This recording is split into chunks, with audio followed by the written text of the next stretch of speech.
isn't the case, then what is your business model? That's our first question to you. And secondly, have you completely done away with government assistance, or are you still relying on them somewhere in the background? Over to you, Sandra. Thank you very much. Good morning, and thank you for the opportunity. I will really start telling you that Colombia is a country of small and medium enterprises. 95% of the companies can fit into that category, and I won't be a surprise for you, since we have been talking this past 2 days about the problems they are facing. Not even 15% of those small and medium enterprises are involved into foreign trade issues. And their international sales doesn't count for more than 4% of Colombian total exports. So if we really want to promote growth of the Colombian economy, not only the public sector and the academic sector, but also the private sector has to support strategies and dissemination of service for small and medium enterprises.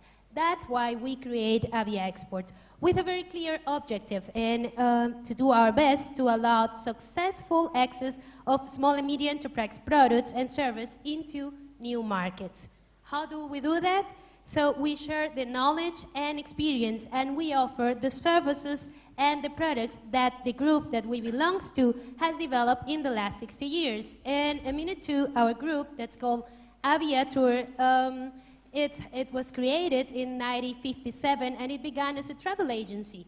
And now, 60 years ahead, we have a company that has 4,000 people working for it, and it's a group of 32 companies. And those companies are involved in foreign trade through a cargo group, but it also has an insurance company that guarantee the safety of the productive process, and we are also involved in technology and in marketing.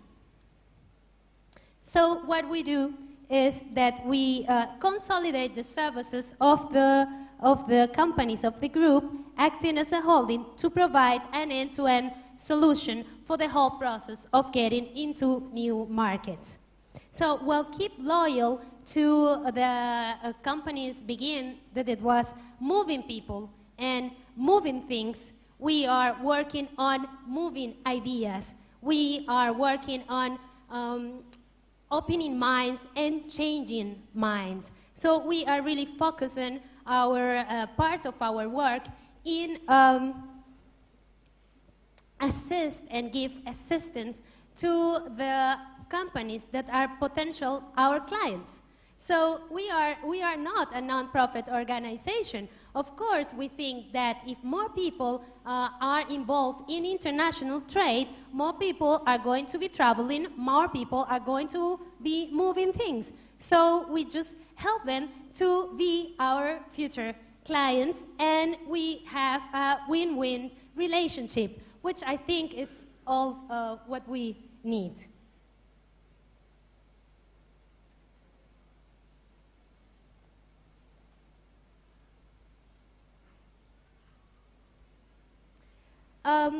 So when we thought about what to do, we were thinking that, of course, our goal is to promote products abroad, the Colombian products, of course, but we need to carry out some market analysis and study better practice. So we thought that promoting the participations in fair trades and commercial missions were the right way to do it, and we had no problem at all when we start doing it our neighbor markets.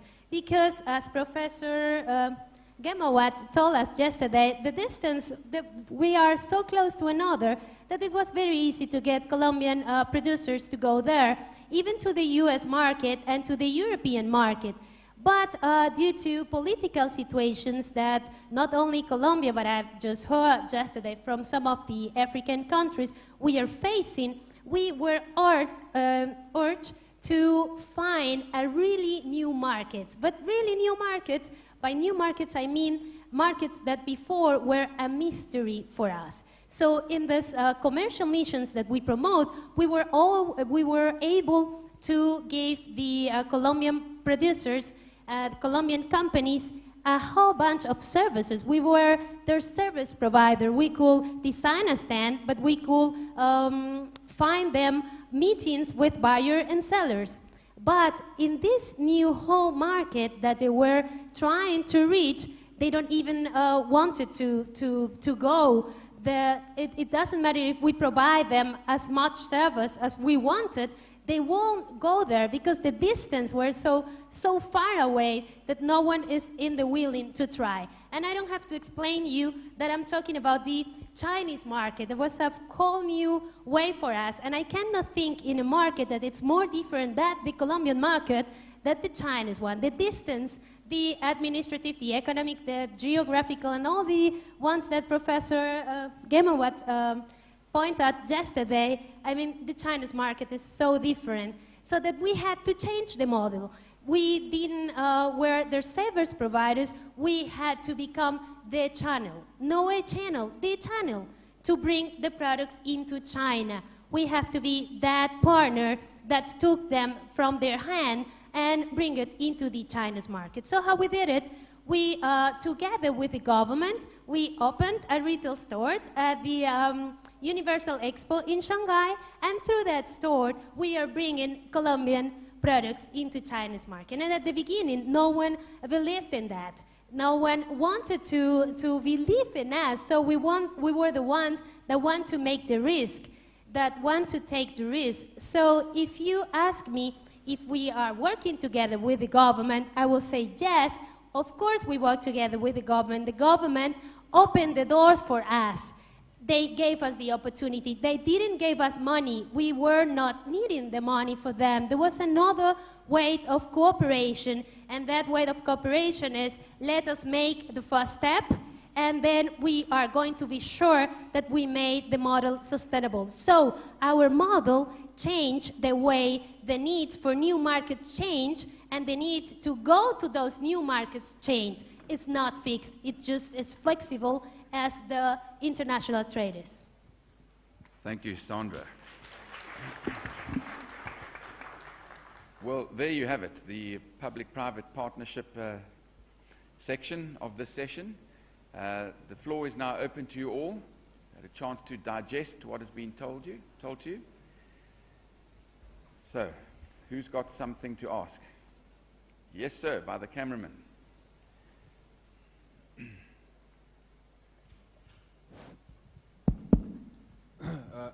Thank you, Chair, and I would like to thank the presenters for the excellent presentation.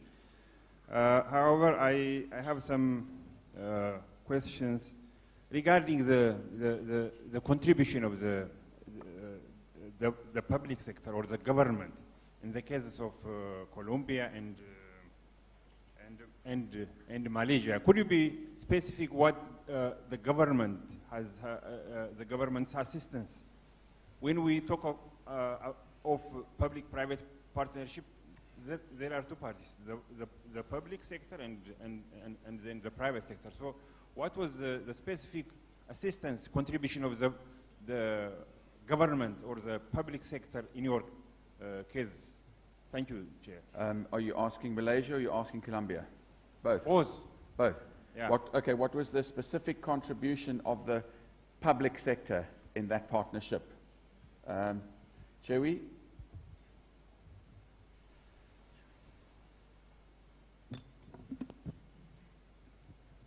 Okay. I'll start first. Thank you for the questions.